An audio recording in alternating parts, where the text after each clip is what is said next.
উচ্চ মাধ্যমিক 2026 সেমিস্টার সিস্টেমে যে পরীক্ষা হয়েছে সেই পরীক্ষার মার্কশিট কেমন হতে চলেছে অনেকের মনেই এই প্রশ্নটা রয়েছে। সম্পূর্ণ ভিডিওটা দেখো, তাহলে তোমরা কিন্তু মার্কশিটটা দেখতে পেয়ে যাবে। মার্কশিটে কোথায় কি কি থাকতে চলেছে সেগুলো তোমাদের একদম পরিষ্কারভাবে বলে দেবো। তার সঙ্গে পাস ফেল এবং গ্রেস মার্ক এই দুটো রিলেটেড তোমাদের যে প্রশ্নগুলো রয়েছে সেগুলোর উত্তরও আজকে ভিডিওতে দিয়ে দেবো। সম্পূর্ণ ভিডিওটা দেখবে। মার্কশিট নিয়ে হয়তো ইউটিউবে এখনো পর্যন্ত কেউ ভিডিও বানায়নি, তাই এটা প্রথম ভিডিও হতে চলেছে। অবশ্যই সকলের সঙ্গে শেয়ার করে দেবে। প্রথমে তোমাদের কিছু শর্ট ইনফরমেশন দিয়ে দিই। পরীক্ষা উচ্চ মাধ্যমিক 2026 পরীক্ষা শেষ হয়ে গেছে 27 তারিখে। রেজাল্ট প্রকাশ হবে 14 মে বৃহস্পতিবার। কটা থেকে প্রেস কনফারেন্স শুরু হবে? নোটিশে দেওয়াই রয়েছে যে 10:30 থেকে প্রেস কনফারেন্স শুরু হবে এবং বেলা 11টা থেকে অনলাইনে চেক করা যাবে। কোন ওয়েবসাইটের মাধ্যমে রেজাল্ট চেক করবে? result.edutips.in। এই ওয়েবসাইটের মাধ্যমে তোমরা সুপার ফাস্ট রেজাল্ট চেক করতে পারবে। আগে থেকে তোমাদের বলে দিচ্ছি এবং এর আগেও বলেছি তোমাদেরকে যে result.edutips.in এখানে কোনোদিন সার্ভার ডাউন হবে না বা তোমাদের রেজাল্ট দেখতে কোনো সমস্যা হবে না। একদম ইজি ভাবে তোমরা রেজাল্ট দেখে নিতে পারবে। আর অফিসিয়াল ওয়েবসাইট হচ্ছে result.wb.gov.in। এটা হচ্ছে অফিসিয়াল ওয়েবসাইট রেজাল্ট দেখার জন্য। এরপরে তোমাদের মার্কশিট তো আমি দেখিয়ে দেবো, তার আগে তোমাদের গ্রেস মার্ক রিলেটেড তোমাদের যে প্রশ্নগুলো রয়েছে সেগুলোর উত্তর দিয়ে দিই। দেখো, তোমাদের জন্য গ্রেস মার্ক একটা সাবজেক্টে দেওয়া হবে মাত্র 5%। অর্থাৎ তোমাদের যাদের 40 নম্বরের পরীক্ষা হয়েছে সেক্ষেত্রে 2 মার্কস কিন্তু তোমাদের গ্রেস মার্ক দেওয়া হতে পারে। কোন ক্ষেত্রে? যে কোনো একটা সাবজেক্টে। তোমাদের 6টা বা 5টা করে সাবজেক্ট রয়েছে, এর মধ্যে ধরো একটা সাবজেক্টে তোমার ফেল হচ্ছে 2 নম্বরের জন্য, 2 নম্বরের জন্য তোমার ফেল হয়ে যাচ্ছে, তখন তোমার অন্য একটি সাবজেক্ট থেকে 2 নাম্বার নিয়ে ওই 2 নাম্বারের অংশটা পূরণ করে দিয়ে তোমাকে কিন্তু পাস করিয়ে দেওয়া হবে। এটাই কিন্তু গ্রেস মার্ক। আলাদা করে তোমাদের জন্য 4 মার্কস 10 মার্ক এরকম কোনো গ্রেস মার্ক থাকছে না। অঙ্কের ক্ষেত্রে আউট অফ সিলেবাসের জন্য যে নাম্বারটা আগেই বরাদ্দ হয়ে গিয়েছে সেটা কিন্তু সকলের জন্যই দেওয়া হবে, চিন্তার কিছু নেই। আর গ্রেস মার্কের ব্যাপারটা শুধুমাত্র একটা সাবজেক্টের ক্ষেত্রে অ্যাপ্লিকেবল হবে, সব সাবজেক্টের ক্ষেত্রে না। এরপরে আসি পাস ফেল। অনেকের মনেই প্রশ্ন হচ্ছে, দাদা আমি একটা সাবজেক্টে মনে হয় ফেল করে যাব, তো সেক্ষেত্রে কি আমার সম্পূর্ণ উচ্চ মাধ্যমিক ফেল হয়ে যাবে? দেখো, এখনো পর্যন্ত যে ইনফরমেশনটা রয়েছে, তোমার যে কোনো একটা সাবজেক্ট, যাদের 6টা করে সাবজেক্ট রয়েছে তাদের ক্ষেত্রে শুধুমাত্র অ্যাপ্লিকেবল হবে, যাদের 5টা আছে তাদের কিন্তু না।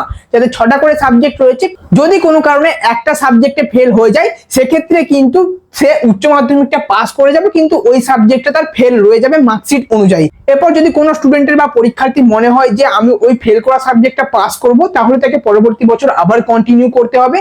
কিন্তু যদি সে চাই যে একটা সাবজেক্ট ফেল হয়েছে থাক, বাকি 5টা তো পাস রয়েছে, উচ্চ মাধ্যমিক পাস হয়ে গেল, 1 বছর তো ল্যাপস গেল না, তো সেক্ষেত্রে সেটাও কিন্তু হবে। তো ফাইনাল এটাই হচ্ছে, যাদের 6টা সাবজেক্ট রয়েছে তাদের যদি একটা সাবজেক্টে কোনো কারণে ফেল হয়ে যায় সেক্ষেত্রেও কিন্তু সে উচ্চ মাধ্যমিক পাস হয়ে যাবে। যাদের 5টা করে সাবজেক্ট রয়েছে তাদের ক্ষেত্রে কিন্তু এই বেনিফিটটা অ্যাপ্লিকেবল হবে না। তো এরপরে রয়েছে মার্কশিট। স্ক্রিনের মধ্যে দেখতে পাচ্ছ West Bengal Council of higher Secondary Education marksheet of higher secondary examination 2026। ঠিক এইরকম ফরম্যাটেই তোমাদের জন্য কিন্তু মার্কশিট তৈরি হতে চলেছে। এখন থেকে একবার একটু দেখে নাও, তোমাদের সম্পূর্ণটা বলে দিচ্ছি, তোমরা দেখেই হয়তো বুঝতে পেরে যাবে। প্রথমে রয়েছে নেম, এরপর রয়েছে ফাদার্স নেম বা মাদার্স নেম বা গার্জিয়ানস নেম, তারপর রয়েছে রেজিস্ট্রেশন নাম্বার। তোমাদের রেজিস্ট্রেশন নাম্বার তোমাদের অলরেডি রেজিস্ট্রেশন কার্ডে রয়েছে, সেটাই কিন্তু এখানে থাকবে। এরপর ডেট অফ বার্থ থাকবে এবং ইনস্টিটিউশনের নেম, অর্থাৎ শিক্ষা প্রতিষ্ঠান বা বিদ্যালয়ের নাম। এরপরে 11 তোমাদের যেমন মার্কশিট দেওয়া হয়েছিল সেরকমই অনেকটা মার্কশিট হতে চলেছে, তবে একটু পরিবর্তন রয়েছে। সাবজেক্ট কোড, প্রথমেই রয়েছে সাবজেক্ট কোড। এইখানে তোমাদের লম্বালম্বি দেওয়া থাকবে সাবজেক্ট কোডগুলো, তোমাদের যে সাবজেক্টগুলো রয়েছে সেগুলো subject code. Compulsory language subject 2টো থাকছে, আর কম্পালসারি ইলেকটিভ সাবজেক্ট 3টে থাকছে এবং অপশনাল ইলেকটিভ 1টা থাকছে। এরপরে থাকছে সেমিস্টার 3 এর রেজাল্ট, তারপরে সেমিস্টার 4 এবং তারপরে প্র্যাকটিক্যাল বা প্রজেক্ট। সেমিস্টার 3 এর মধ্যে প্রথম যে কলামটা থাকছে, প্রথম কলামে থাকবে ফুল মার্কস, দ্বিতীয় কলামে থাকবে পাস মার্ক, মানে ওই ফুল মার্কসের মধ্যে কত পেলে পাস, তারপরে থাকবে অবটেন মার্কস। তোমাদের সেমিস্টার 3তে যে মার্কসগুলো তোমাদের দেওয়া হয়েছে সেই মার্কসগুলো কিন্তু এখানে থাকবে।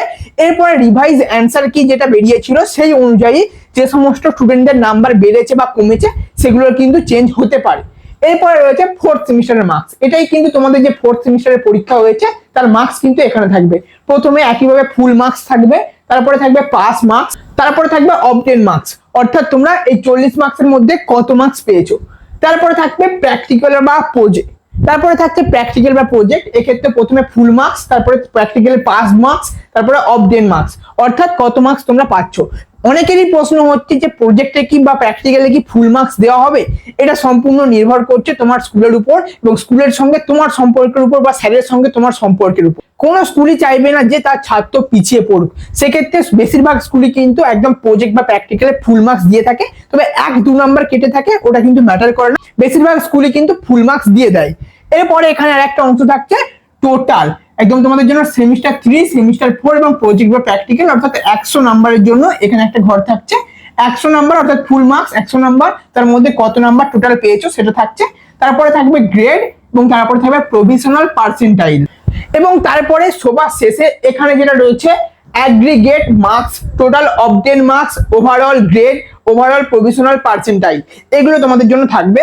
অর্থাৎ তোমরা কত নাম্বার টোটাল পেয়েছো 500-র মধ্যে সেটা কিন্তু এখানে দেওয়া থাকবে। এখানে বেস্ট অফ 5 নেওয়া হবে।